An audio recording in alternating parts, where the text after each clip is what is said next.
Morning everyone. अपन ने पिछले video में पढ़ा नव प्रवर्तन क्या होता है, नवाचार की अवधारणा। उसी के बाद आज अपन देखेंगे सृजनात्मकता की अवधारणा क्या है। What is creativity. सृजनात्मकता को नए विचारों की उत्पत्ति तथा नए विशिष्ट एवं संबंधित विचारों को विकसित करने की योजना एवं शक्ति को सृजनात्मकता कहते हैं। सृजनात्मकता का मस्तिष्क की कल्पना शक्ति, खोज, नवीनता, आविष्कार, परंपराओं से परे उन विचारों, परिकल्पनाओं एवं धारणाओं से है जिन्हें कार्य निष्पादन करने और मतभेदों को हल करने आदि में प्रयुक्त किया जाता है।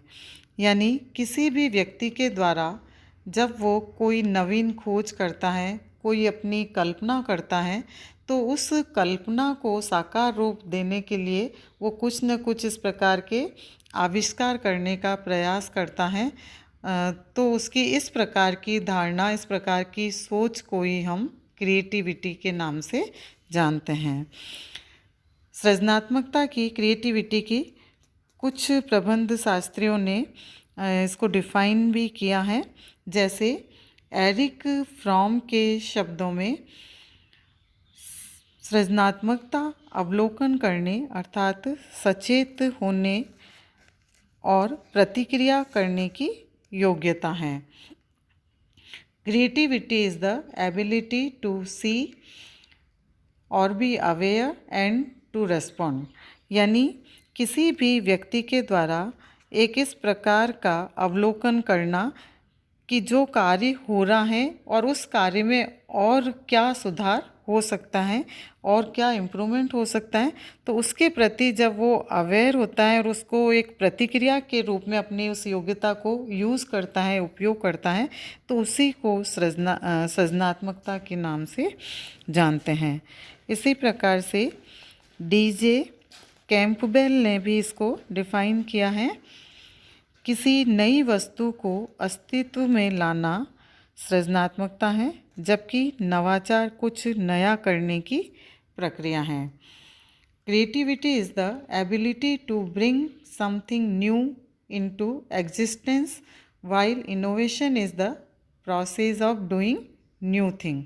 यानी कैंपबेल ने ये कहा कि कोई भी नई वस्तु को अस्तित्व में लाना, यानी उस नई वस्तु को मार्केट में लाना, सामने लाना, और उसके बाद कोई भी जब जो नवाचार है उसका तात्पर्य कि जो नया कार्य या नया आइडियाज़ सामने आया है उसके लिए एक प्रोसेस, एक प्रक्रिया को अपनाना, वो नव प्रवर्तन या नवाचार के रूप में मानना है। तो इस प्रकार से किसी नई वस्तु को लाना सृजनात्मकता है और नवाचार उसको कुछ नया करने की प्रक्रिया है। इस आधार पर सृजनात्मकता की कुछ विशेषताएं हम देख सकते हैं। ये क्या है? मानवीय क्षमता, ह्यूमन एबिलिटी। सृजनात्मकता एक मानवीय क्षमता है जो नए विचारों की, अवधारणाओं एवं संकल्पनाओं का निर्माण या सृजन करती है और इसके पश्चात उद्यमिता एवं इसके अन्य क्षेत्रों में इसको प्रयुक्त किया जा सकता है। इसी तरह से अध्ययन, मनन एवं चिंतन करना, स्टडी एंड थिंकिंग। क्रिएटिविटी कार्य करने के स्थान पर अध्ययन, मनन और उस चिंतन पर ध्यान देते हैं, क्योंकि उद्यमियों का यह मानना है कि कार्य करने के पहले उसके संबंध में गहन चिंतन और मनन किया जाना चाहिए, ताकि उसकी जो प्रॉब्लम्स हैं या उसके जो और नए विचार हैं उसका पहले से ही जानकारी प्राप्त हो सके। इसी तरह से नवीन विचारों का एक संयोजन, कॉम्बिनेशन ऑफ न्यू आइडियाज़। सृजनात्मकता नवीन विचारों का एक संयोजन है जिसका संस्था में कार्यरत कर्मचारियों एवं प्रबंधकों की भावना पर प्रभाव पड़ता है। तो इसका कारण क्या है कि यदि नवीन विचारों को सम्मिलित कर व्यवसाय नहीं किया जाता है तो वो अव्यावहारिक होगा, प्रैक्टिकल में वो ज़्यादा सक्सेस नहीं हो पाएगा। यह प्रकृति प्रदत्त एवं प्राप्त की हुई हो सकती हैं। क्रिएटिविटी प्राकृतिक और प्राप्त की हुई दोनों ही प्रकार की हो सकती हैं, क्योंकि उद्यमी के स्वयं के विचार एवं नवीनता उसके नज़दीक होते हैं। तो कुछ के स्वयं के नहीं, परंतु वो अपने अनुभवों के आधार पर भी प्राप्त कर सकता है। नेक्स्ट है अभिनव तरीकों का सृजन, क्रिएशन ऑफ न्यू मेथड्स। उद्यमिता में सृजनता कार्य करने के परंपरागत तरीकों के स्थान पर अभिनव तरीकों का सृजन किया जाता है, ताकि आधुनिकतम एवं वैज्ञानिक तरीकों, युक्तियों और सिद्धांतों का प्रयोग किया जा सके। इसी प्रकार से नए विचारों की उत्पत्ति, यह नए विचारों की उत्पत्ति करता है, इसलिए इसके अंतर्गत कोई भी उद्यम उपक्रम लगाते समय नई तकनीकों को, सिद्धांतों को और अपनी समस्याओं का निवारण प्रबंधकों एवं कर्मचारियों के नए विचारों को ध्यान में रखकर करते हैं। पूर्व चेतना प्रणाली, प्री कॉन्शियस सिस्टम। पूर्व चेतना प्रणाली सृजनात्मकता की एक महत्वपूर्ण विशेषता है, क्योंकि इसमें व्यक्तियों से कार्य करवाने एवं स्वयं को कार्य करने के पूर्व चेतना अवस्था में आना आवश्यक होता है। यानी कि कार्य करने से पहले उसे सचेत जागरूक होने की आवश्यकता होती है, अन्यथा कार्य सफल नहीं हो सकता है। कार्य का नवीन परिणाम, न्यू रिजल्ट ओरिएंटेशन। सृजनात्मकता के कार्यों का परिणाम नया होता है, क्योंकि इसके अंतर्गत नए विचारों को सम्मिलित किया जाता है। क्योंकि जब भी कोई नए विचार को पहली बार प्रस्तुत किया जाएगा तो उसके द्वारा जो रिजल्ट आएगा वो भी नया होगा, क्योंकि पहले उसके परिणाम को नहीं देखा गया है। व्यापक एवं सामान्य योग्यता, यूनिवर्सल। यह एक व्यापक एवं सामान्य योजना है और सर्वव्यापी है, जिसका उपयोग किसी भी प्रकार के कार्य में संभव है। इसका कारण क्या है? क्योंकि इसका कारण है कि यह व्यक्तियों की एक सृजनात्मकता भावना है, क्रिएटिविटी उसकी स्पिरिट है, जिसका प्रयोग जीवन के प्रत्येक क्षेत्र में होता है, चाहे वो चित्रकारी हो, चाहे वो कोई लेखन हो या कोई भी सृजनात्मक विचार हो।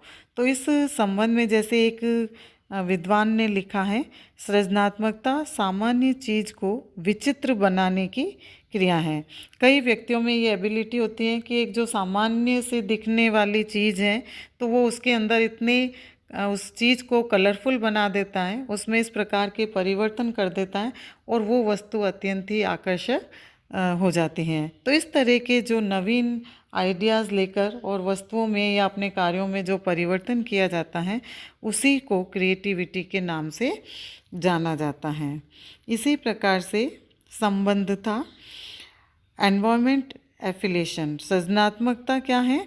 व्यक्ति के एक सामाजिक वातावरण से इसका गहरा संबंध होता है। इसके अतिरिक्त इसका व्यक्तित्व से भी गहरा रिलेशन है और इसके 3 मुख्य तत्व होते हैं, जैसे ज्ञान, बौद्धिक योग्यता एवं मनोवृत्ति। क्योंकि व्यक्ति जितना अधिक उसको नॉलेज होगी, जितना अधिक ज्ञान होगा और जितना अधिक वो इंटेलेक्चुअल होगा, उतना ही जो उसकी मनोवृत्ति है, उसका जो एप्टीट्यूड है, वो भी कुछ न कुछ नया करने के लिए उसको प्रोत्साहित करता है। तो इस प्रकार से ये एक सामाजिक वातावरण से भी संबंध रखते हैं। मौलिक योगदान, ओरिजिनलिटी। सृजनात्मकता व्यक्ति के मौलिक योगदान से भी जुड़ा हुआ है। इसके अंतर्गत आदतन किए जाने वाले कार्यों को छोड़ा जाता है और कुछ नया कार्य इसके अंदर जोड़ा जाता है। आंतरिक उत्प्रेरणा, इनर मोटिवेशन।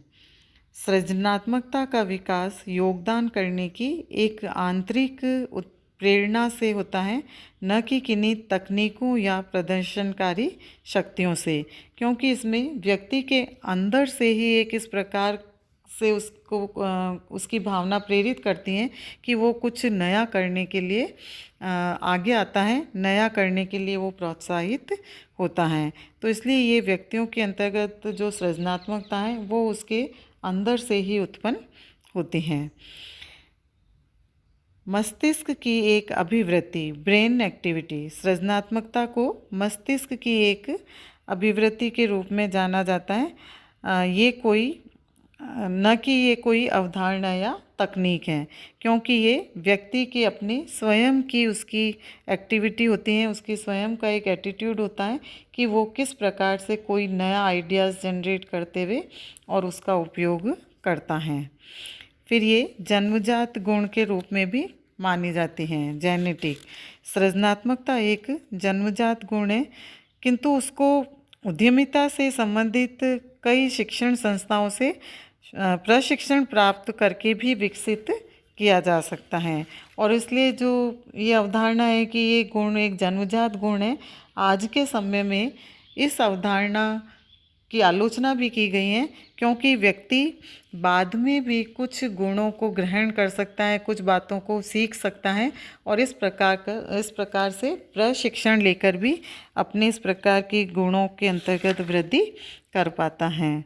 तो इसलिए जेनेटिक तो है ही, लेकिन इसके बाद भी अगर वो उद्यमिता में इसका उपयोग करना चाहे तो वो ट्रेनिंग लेकर भी उसका उपयोग कर सकता है। यह नव प्रवर्तन से भिन्न है, डिफरेंट टू इनोवेशन। सृजनात्मकता नव प्रवर्तन से भिन्न है, क्योंकि सृजनात्मकता किसी नए विचार का सृजन है, जबकि नव प्रवर्तन इसको किसी नई वस्तु, सेवा या उत्पादन प्रणाली में बदलने की योग्यता है। तो इस प्रकार से ये विभिन्न विशेषताओं के आधार पर हमने देखा कि क्रिएटिविटी किसे कहते हैं, सृजनात्मकता क्या होती हैं। अब इसके बाद नेक्स्ट वीडियो में अपन करेंगे टाइप्स और काइंड्स ऑफ क्रिएटिविटी। धन्यवाद।